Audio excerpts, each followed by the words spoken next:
They will long for an earthquake, something you don't want to happen to you. They will cry for it to come to shake a mountain, that the mountain rocks may fall on them, my Lord. Ya kwamba matajiri, maskini, watu wote, wafalme watatamani ya kwamba tetemeko la ardhi lije liwaangukie, ile miamba na milima iwaangukie. That is what we are talking about here. Hicho ndicho ambacho tunazungumzia hapa. The importance of the rapture of the church. Umuhimu wa unyakuzi wa kanisa. The kind of judgment coming on your way, coming towards the earth. Aina ya hukumu ya Mungu ambayo inakuja katika.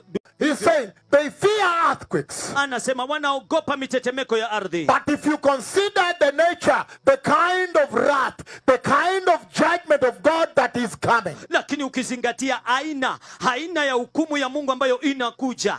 He's saying anasema that everybody, the rich, the poor, the what, the general, the kings, they will long for an earthquake, something you don't want to happen to you. They will cry for it to come to shake a mountain, that the mountain rocks may fall on them, my Lord. Ya kwamba matajiri, maskini, watu wote, wafalme watatamani ya kwamba tetemeko la ardhi lije liwaangukie, ile miamba na milima iwaangukie. That is what we are talking about here. Hicho ndicho ambacho tunazungumzia hapa.